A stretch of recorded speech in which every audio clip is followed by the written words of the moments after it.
నమస్తే. Welcome to VSD Telugu audio నవల్సార్ కథలు. కథా శీర్షిక కొవ్వొత్తి. రచన ఆలేటి నాగమణి గారు. చదువుతున్నది ధనలక్ష్మి. ఇక కథలోకి వెళితే, వర్షం వస్తుందని సూచించేందుకు మేఘాలు దట్టంగా అలుముకోసాగాయి. దానికి తోడుగా ఈదురుగాలి వీచసాగింది. వర్షం వచ్చేలోగా ఇల్లు చేరుకోవాలని త్వరగా అడుగులు వేయసాగింది జ్యోతి. ఎంత వేగంగా నడిచినా ఇల్లు చేరుకునేసరికి వర్షం ప్రారంభమై కొద్దిగా తడిసింది జ్యోతి. గుమ్మంలో అడుగు పెడుతూనే కాగితం పడవలు చేస్తున్న గోపి జ్యోతిని చూస్తూనే కాగితాలలా వదిలేసి, అక్కయ్య, మరే నీకు ఉత్తరం వచ్చింది అన్నాడు ఊరిస్తున్నట్లుగా. జ్యోతి ఒక్కసారి గతుక్కుమంది. ఇదిగో అక్కయ్య. రాధ లోపలికెళ్ళి తీసుకొచ్చి ఇచ్చింది. బట్టలు మార్చుకుని చదువుకుంటుంది గాని వెళ్ళి గదిలో పెట్టేయండి అంటూ చేతిలోని పుస్తకం, పర్సు అందుకుని టవల్ అందించింది పెద్ద చెల్లెలు రమ. జ్యోతి ఒక్కసారి తేలిగ్గా ఊపిరి పీల్చుకుంది. బట్టలు మార్చుకుని వచ్చేసరికి తల్లి కాఫీ తయారు చేసింది. ఆలోచిస్తూనే కాఫీ గ్లాసు అందుకుంది జ్యోతి. ఆ ఉత్తరం ఎవరి దగ్గర నుంచి వచ్చిందో తనకు బాగా తెలుసు. అందులో ఏముందో కూడా తెలుసు. ఏమో, తను అనుకునేదానికి భిన్నంగా ఉంటుందా? ఏమో, తన ఊహ నిజమవుతుందా? అయితే తన జీవితం ఇలాగే గడిచిపోతుందా? గడిచిపోకూడదంటే ఒక్కసారి తలెత్తి దూరంగా చూసింది జ్యోతి. చాప మీద కూర్చుని పడవలు చేస్తున్న గోపి, రాధ తనకు దగ్గరగా నిలబడ్డ రమను చూసి ఉలిక్కిపడ్డది. వీల్లేదు, తన జీవితం ఇలాగే గడిచిపోవాలి. కాఫీ తాగకుండా ఏమిటే జ్యోతి ఆలోచిస్తున్నావు? తల్లి ప్రశ్నకు, ఉత్తరం ఎప్పుడు చదవాలా అని ఆలోచిస్తుందమ్మా అంది రమ నవ్వుతూ. జ్యోతి తన స్నేహితుల దగ్గర నుంచి వచ్చే ఉత్తరాలను ఎంత ఆతృతగా విప్పి చదువుతుందో రమకు బాగా తెలుసు. లేదు రమా, ఆ ఉత్తరం రాకుండా ఉంటే ఎంత బాగుండునో. నాకు ఆ ఉత్తరం చదవాలనిపించలేదు. ఉత్తరం వచ్చినందుకే బాధపడుతున్నాను. అది రాకుండా ఉంటే కొంతకాలమైనా నా జీవితం గురించి నేను ఆలోచించుకోకుండా ఉండేదాన్ని. అప్పుడు మనసుకెంత శాంతిగా, హాయిగా ఉండేది మనసులోనే అనుకుంది జ్యోతి. పోనీ కాఫీ తాగుతూ చదువుకుంటావా అక్కయ్య? తెచ్చివ్వనా అంది రమ జ్యోతి మౌనం చూసి. అంత ఆతృత ఏం లేదు రమా, తర్వాత చదువుకుంటాలే అంది జ్యోతి. అయితే ఏమిటి జ్యోతి, అలా ఉన్నావేం? ఏదో ఆఫీసు విషయంలేమ్మా అంది జ్యోతి గబగబా కాఫీ తాగి లేచిపోతూ. మధ్యాహ్నం కామాక్షమ్మ గారొచ్చారు జ్యోతి అన్న తల్లి మాటలకు ఆగి తిరిగి వచ్చి కూర్చుంటూ ఎందుకన్నట్టుగా తల్లి వంక చూసింది. వాళ్ళ అబ్బాయికి ట్యూషన్ చెబుతావేమోనని. నీకు తీరుకుంటుందో లేదో అడిగి చెబుతానన్నాను. జ్యోతికి నిజంగానే తీరిక చిక్కదు. పొద్దున కాఫీ తాగటంతోనే ఒక ట్యూషన్కు వెళ్ళిపోతుంది. తిరిగి రాగానే తొందరగా తెమిలి ఆఫీసుకు వెళ్ళిపోతుంది. ఆఫీసు వదలగానే మరో ట్యూషన్కు సరాసరి అటునుండే వెళ్ళి 6:30 కల్లా ఇల్లు చేరుతుంది. ఆ తర్వాత కాసేపు రాధకు, గోపికి, వీలుంటే రమకు చదువు చెప్పి భోజనం ముగించుకుని నిద్రపోతుంది. జ్యోతి తల్లి ప్రశ్నకే సమాధానం చెప్పలేదు. లేచి తన గదిలోకి వెళ్ళిపోయింది. జ్యోతి తండ్రి సుందర్రామయ్య పోయే నాటికి జ్యోతికి 18 ఏళ్ళు. జ్యోతి తర్వాత వరుసగా 2 అబ్బాయిలు పోవటంతో ఆ తర్వాత రమకు, జ్యోతికి 10 ఏళ్ల తేడా. ఆ తర్వాత రాధ, గోపి. సుందర్రామయ్య పోతూ 4 గదుల పెంకుటిల్లు తప్ప మరేం ఆస్తి కానీ, అప్పులు కానీ మిగల్చలేదు. అప్పటికే స్కూల్ ఫైనల్ పాస్ అయిన జ్యోతి మీదే కుటుంబ భారమంతా పడింది. ఓ ఆఫీసులో క్లర్కుగా చేరింది. సుందర్రామయ్య మరణంతో జ్యోతి పెళ్లి ఆగిపోయింది. జ్యోతి బాధపడలేదు, నవ్వుకుంది. ఒకందుకు సంతోషించింది. తల్లిని, పిల్లలను చూసి పెళ్లి తప్పిపోయినందుకు ఒకందుకు మేలైందని అనుకుంది జ్యోతి.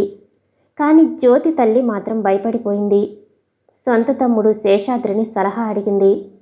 జ్యోతికి పెళ్ళైపోతే చెల్లెలు, పిల్లలతో తన మీదికి వస్తుందేమోనని లోపలే భయపడిపోతున్న శేషాద్రి, వెధవ సంబంధం, పోతే పోయిందిలే చెల్లమ్మ, జ్యోతికి రాజా లాంటి సంబంధం తీసుకొచ్చే పూచి నాది అన్నాడు తేలిగ్గా తీసిపారేస్తూ. చెల్లెలికి హామీ ఇస్తూ. తల్లి నిజమే అనుకుంది. జ్యోతికి తెలుసు, ఆ రాజాలాంటి శేషాద్రి ఇప్పుడు తేడు. ఒకవేళ అలాంటి సంబంధం కుదిరినా భారం తన మీద పడుతుందని బాధపడతాడని జ్యోతికేం నమ్మకం లేదు. అతని అంతరార్థం తెలిసి కూడా తల్లి బాధపడుతుందేమోనని తాను నమ్ముతున్నట్లే ఊరుకుంది. సుందర్రామయ్య పోయి 8 సంవత్సరాలవుతున్నా శేషాద్రి రాజాలాంటి సంబంధం కాదు కదా, ఎలాంటి సంబంధమూ తీసుకురాలేదు.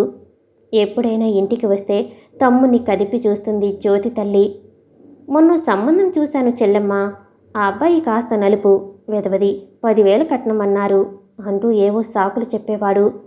కొన్నాళ్ళకి జ్యోతి తల్లి అడగటం మానేసింది. నిజానికి న్యాయంగా చెప్పాలంటే ఆవిడ జ్యోతి పెళ్లి గురించి ఆలోచించడమే మానుకుంది. ఆమెకు తెలిసిపోయింది జ్యోతి పెళ్లి చేసుకోదని. మంచం మీద వాలిన జ్యోతి టేబుల్ మీదున్న నీలం కవరు ఆహ్వానించింది. నిర్లిప్తంగా చూస్తూ ఉండిపోయింది జ్యోతి. దాన్ని విప్పి చదవాలంటే జ్యోతికి మనసొప్పటం లేదు. ఎవరైనా వచ్చి ఆ ఉత్తరాన్ని చించివేస్తే బావుండననిపించసాగింది. ఆ ఉత్తరంలో ఏముందో తాను ఊహించగలదు. తాను ఎదురుగా నిలబడి మనోహరతో అంతా చెప్పినప్పుడే అతని మొహం వాడిపోవటం గమనించింది. అది చాలదు. మనోహర్ ఏదో ఆఫీసులో అకౌంటెంట్గా పనిచేసేవాడు. ప్రతిరోజు బస్సులో కలుసుకునేవారు.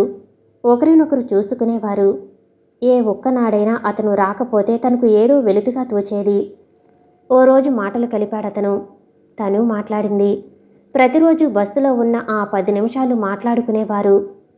పరిచయం ప్రేమగా మారటానికి మనోహర్కు ఎన్నో రోజులు పట్టలేదు. తను మాత్రం ఆ ఊహ మనసులో వచ్చిన ఇంటికి రాగానే తల్లిని పిల్లలను చూస్తూనే వేళ్లతో సహా పెకిలించి వేసేది. అనుకోకుండా అతనికి ట్రాన్స్ఫర్ అయ్యింది. తాను మరో 4 రోజుల్లో వెళ్ళిపోతాననగా ట్రాన్స్ఫర్ విషయం చెప్పాడు. అయితే మీరు బస్సులో కనిపించరన్నమాట అంది తను నిర్లిప్తంగా. తన నిర్లిప్తత అతనికి నిరాశ కలిగించింది. బస్సులో తోటి ప్రయాణికుడిగానే గుర్తించారా నన్ను అన్నాడు. అతని మాటల వెనుక కదిలిన అర్థం బోధపడినా పైకి కనిపించనీయలేదు తను. ఆ రోజు మొదటిసారిగా బస్సు స్టేజీ దగ్గర దిగగానే అలా ఒక్కసారి పార్కు వైపు వస్తారా అని అడిగాడు. తను వెళ్ళింది. మనసులోని మాట విప్పి చెప్పాడు. అంతా విన్న తను గాఢంగా నిట్టొచ్చింది. అతను నిర్ఘాంతపోతూ మీకిష్టం లేదా అని అడిగాడు. తన కుటుంబ పరిస్థితి అంతా చెప్పి తను తన కుటుంబానికెంత అవసరమో వివరించి ఇష్టమైతే తనతో సహకరించమంది. ఆలోచించి చెబుతానన్నాడు. అతను వెళ్లే ముందు తనని కలుసుకున్నాడు. ఉత్తరం రాస్తాను అన్నాడు. తనకు తెలుసు అతని వాడిపోయిన మొహమే జవాబు చెప్తుందని. అలాగే అంది.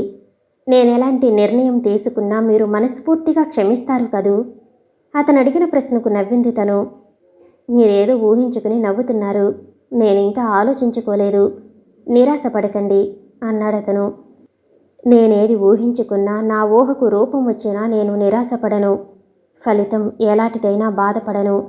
మీరు కూడా నా మీది జాలి చేత త్యాగం అంటూ ఏమీ చేయకూడదు. మీ మనస్సాక్షిగా మీకిష్టమైతేనే. అంతేకాని నా మీది జాలి నా తోబుట్టువుల జీవితానికి ఆలంబన కాకూడదు అంది తను.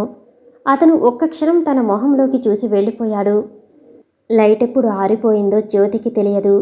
ఆలోచిస్తున్న జ్యోతి రమ కొవ్వొత్తి వెలిగించి గదిలోకి తీసుకురావటంతో చీకటిని గమనించింది. రమ వెళ్ళిపోగానే ఉత్తరం చించింది. జ్యోతి, నా నిర్ణయం తెలపటానికి ముందు నన్ను మనస్ఫూర్తిగా క్షమించమని కోరుతున్నాను. నా నిర్ణయం మీకు తెలుసు. మీ నవ్వులోనే నా నిర్ణయం మీకు అర్థమైందని గ్రహించాను. కానీ నోటితో అప్పుడే చెప్పలేకపోయాను. నా మీద కానీ నా నిర్ణయం మీద కానీ మీరెలాంటి ఆశలు పెంచుకోలేదని నాకు బాగా తెలుసు. అంతేకాదు నా మీద మీకు ఎలాంటి అభిప్రాయాన్ని మీ కుటుంబ పరిస్థితి ఆలోచించి ఏర్పరచుకోలేదని తెలుసు. మీ కుటుంబం కోసం జీవితాన్ని త్యాగం చేయటానికి సిద్ధమవుతున్నారు మీరు. కానీ మీలోని త్యాగం నాలో లేదు. ఎంత ఆలోచించినా నా మనసు అంగీకరించటం లేదు. నన్ను నేను వంచుకుని మిమ్మల్ని వంచలేను. మీరు అభిమానవంతులని అప్పటి మీ మాటల వలనే తెలిసింది. నా వంటివాడు మీ మీద జాలి తలచడానికి కూడా తగనేమో. ఏనాటికైనా మీకు సహకరించే శక్తి దొరకాలని ఆశిస్తూ మరోసారి నన్ను క్షమించమని కోరుతున్నాను. మనోహర్. ఉత్తరం చదవటం పూర్తి చేసిన జ్యోతి ఒక్క నిట్టూర్పు కూడా విడవలేదు. ఉత్తరాన్ని చించేసింది. రమ భోజనానికి పిలిచి వెళ్ళింది. అమ్మా, కామాక్షమ్మ గారి అబ్బాయికి ట్యూషన్ చెబుతానని చెప్పమ్మా అంది జ్యోతికి భోజనం వడ్డిస్తున్న తల్లితో. ఎందుకు జ్యోతి, నీకు తీరికెక్కడుంటుంది? సాయంత్రం వేళ దొరికే అరగంట విశ్రాంతి కూడా లేకుండా. అయినా ఇప్పుడు మనకు పర్వాలేదమ్మా. రమ వచ్చే సంవత్సరము కాలేజీకి వెళుతుంది. అప్పుడు ఎలాగో అవసరం ఉంటుంది కదా. చదివింది చాలదా ఇంకా కాలేజీ? నీకు తెలియదమ్మా, దానికి చదవాలని ఉంది. చదవని. అయినా ఈనాడు స్కూల్ ఫైనల్ చదివిందంటే విలువేముంది? జ్యోతి మాటలకు మౌనం వహించిన తల్లి కరిగిపోతున్న కొవ్వొత్తి వంక చూస్తూ గాఢంగా నిట్టూర్చింది. సమాప్తం. నేను వినిపించే ఆడియో కథలు, నవల్స్ మీకు నచ్చినట్లయితే మరిన్ని కథల కోసం షేర్ చేసి, లైక్ చేసి, సబ్స్క్రైబ్ చేసుకోండి. Thank you for watching.